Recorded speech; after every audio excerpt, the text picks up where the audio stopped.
Okay, welcome to This Explainer. Today we're diving into a really fascinating exploration of workplace psychology, extreme compartmentalization, and the wild future of human neuroethics. And we're going to do it all through the lens of Apple TV's hit show, Severance. We are going to unpack exactly how this dystopian sci-fi series holds up a startlingly accurate mirror to our own modern corporate culture and the rapid advancements we're seeing in neurotechnology. Picture this. You wake up at work every single day with absolutely no memory of how you got there. You have no weekends, no evenings, no personal life. Just an endless, exhausting loop of fluorescent lights and tasks. It forces us to ask a pretty terrifying question. If you were completely overwhelmed by grief or stress, would you trade your personal memories for an 8-hour escape from your outside life? It's a premise that sounds like an absolute productivity dream for a massive corporation, but a total nightmare for the human soul. Now, there's this wildly chilling quote spoken during a bizarre sacrificial ritual in this Season 2 finale, referring to a goat. But the metaphor here is crystal clear. It brilliantly illustrates how Lumon Industries, the shadowy corporation at the center of the show, views employee individuality. The goat's verve and wiles, its unpredictable, wild essence, is exactly what the company fears in its workers. To them, autonomy is a threat, and it has to be completely subdued. Here is our roadmap for today. We'll start with a corporate Greek tragedy, then move into the myth of balance. After that, we'll explore the cost of compartmentalization, discuss the rise of neurorights, and finally look at reclaiming your cognitive liberty. Section 1. A corporate Greek tragedy, a modern Olympus. We begin by analyzing Lumon Industries not just as a malicious company, but as the orchestrator of a mythological tragedy. Think about this stark contrast between the two surgically severed halves of the self. On one side, you have the outie, who willfully chooses the procedure to escape from the heavy trauma of their real life. But then you have the innie, who is essentially born into a minotaur's maze as a trapped, sacrificial lamb. The innie is a tabula rasa, a total blank slate with no context, no history, and no memory. They're just expected to serve obediently. To build this perfect compliant worker, the employees are forced to tame what Lumon calls the four tempers: woe, frolic, dread, and malice. This metaphorically represents the corporate desire to erase the very emotional architecture that makes us human. Because think about it, if a company can bleed out your malice and anesthetize your dread, you become nothing more than a highly efficient, unquestioning machine. Section 2. The myth of balance, corporate manipulation. This sci-fi nightmare holds up a mirror to our own society, leading us directly into the myth of modern work-life balance. Lumon rewards its adult employees with childish things like melon bars and waffle parties.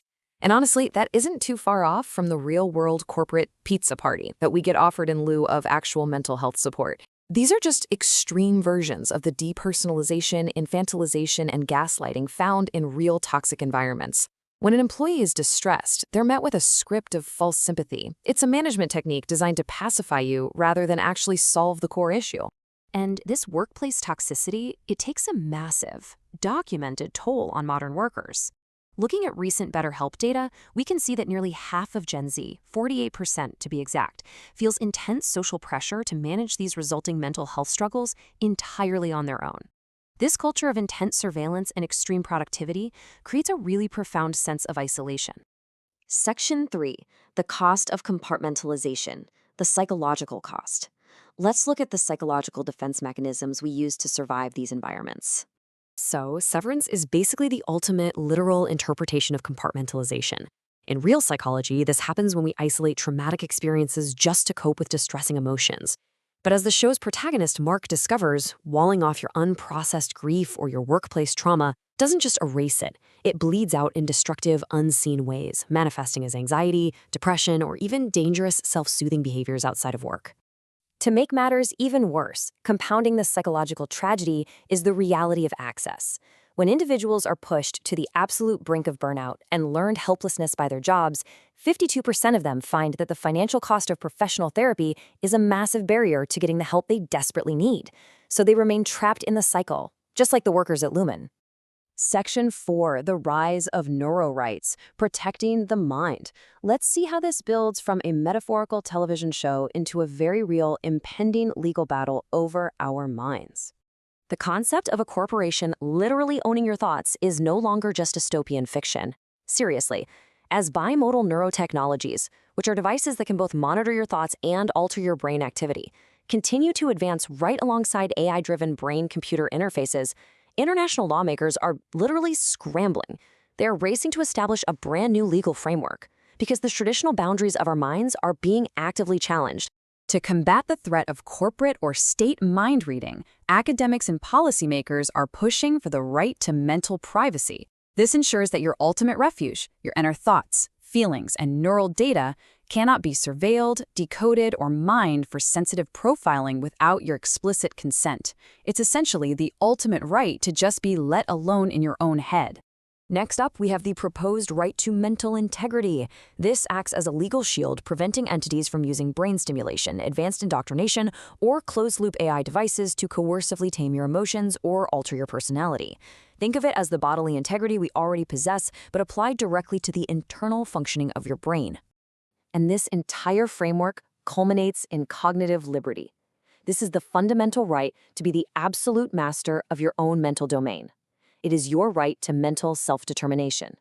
It guarantees your freedom of thought, your freedom to refuse mind-altering tech, and your right to unhindered autonomy in the digital age. Section 5. Reclaiming your cognitive liberty. Reclaiming your mind. Let's dive into how we can apply these massive philosophical and legal concepts practically to your everyday life right now. As we've seen, work-life balance can often be a total trap. Rather than aiming for some impossible balance, you have to aggressively set firm boundaries.